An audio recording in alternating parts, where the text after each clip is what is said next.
Bonjour à toutes et à tous. Vous savez, pendant très très longtemps, plus d'un siècle en fait, l'économie mondiale tournait autour d'un seul et même axe, l'Occident. C'était ses règles, ses entreprises, ses monnaies, mais tout ça c'est en train de changer, radicalement. Un basculement profond est en cours et il est mené par une puissance qui concentre aujourd'hui la croissance, l'industrie et l'influence.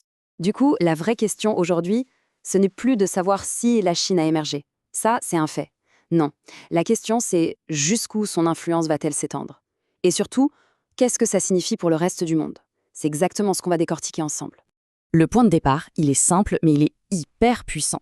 L'ordre économique qu'on a toujours connu est en pleine redéfinition. Alors plongeons dans cette transformation pour bien comprendre comment ça marche. Pour commencer, prenons un peu de hauteur. Ce qui se passe dans l'économie mondiale, ce n'est pas un simple ajustement, loin de là. On parle d'une véritable mutation. C'est comme si le centre de gravité de la planète économique était en train de bouger, là, juste sous nos yeux. D'un côté, on a le modèle occidental. Et franchement, depuis la crise de 2008, il faut bien admettre qu'il a l'air un peu fatigué, plombé par une dette massive, une croissance qui peine à décoller et une industrie qui recule. Et de l'autre côté, un dynamisme incroyable, presque insolent, qui vient surtout d'Asie et qui tire toute l'économie mondiale vers le haut. Et pour bien mesurer l'ampleur du phénomène, regardez ce chiffre. Plus de 60%. 60%. C'est la part de la croissance mondiale qui vient aujourd'hui des pays émergents. C'est juste une majorité écrasante. Il n'y a donc aucun doute là-dessus, le moteur de l'économie planétaire a changé de place. On bascule d'un monde qu'on disait unipolaire, avec un seul grand centre de décision, à un monde multipolaire, avec plusieurs acteurs qui comptent. D'accord, mais concrètement, comment ça se passe, ce grand chamboulement? Eh bien, au cœur de tout ça, il y a une stratégie bien précise. La Chine a décidé de ne plus être simplement l'atelier du monde, elle est devenue une véritable puissance technologique et stratégique. Cette chronologie, elle est assez folle. Elle montre à quel point la métamorphose a été rapide, fulgurante même. En à peine 40 ans, on est passé d'une Chine qui était une simple usine d'assemblage à la deuxième économie de la planète et au premier exportateur mondial. Et cette influence, elle est très concrète. Aujourd'hui, plus de 120 pays, 120, ont la Chine comme premier partenaire commercial. Ce n'est plus une puissance régionale, c'est un réseau économique planétaire. Et voilà le changement fondamental. La Chine n'imite plus, elle planifie. Ce fameux plan Made in China 2025, c'est tout simplement sa feuille de route pour maîtriser les technologies d'avenir et prendre la main sur les secteurs stratégiques du XXIe siècle. Bien sûr, une telle ambition ne reste pas sagement à l'intérieur de ses frontières. Voyons un peu comment cette stratégie se déploie à l'échelle du monde. Parce que la Chine ne se contente plus de participer à la mondialisation, elle est en train d'en redessiner les contours avec un projet absolument colossal. Alors, les nouvelles routes de la soie, qu'est-ce que c'est? En gros, c'est un projet gigantesque d'investissement dans les infrastructures de plus de 70 pays. Mais attention, il faut bien comprendre que ce n'est pas de l'aide au développement, pas du tout. C'est une stratégie d'influence mûrement réfléchie sur le très très long terme. La méthode est limpide et elle se déroule en 3 temps. D'abord, on finance les infrastructures dont le pays a besoin.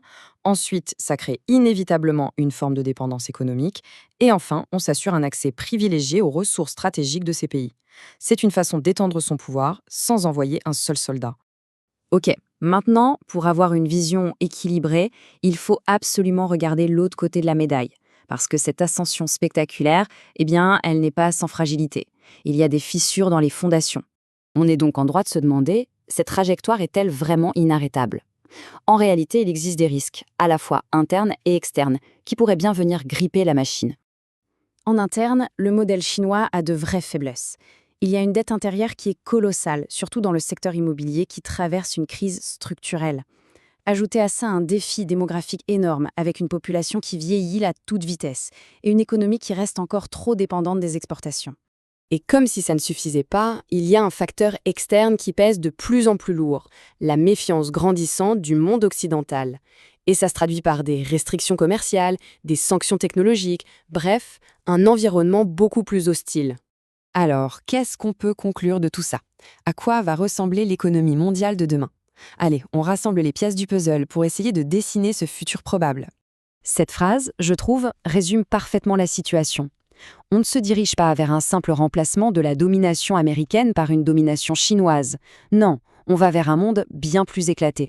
Et à quoi il ressemble ce nouveau monde? Eh bien, imaginez des blocs économiques en pleine compétition. Une guerre technologique qui va s'installer dans la durée. Le statut du dollar qui est de plus en plus contesté. Et l'émergence de monnaies alternatives.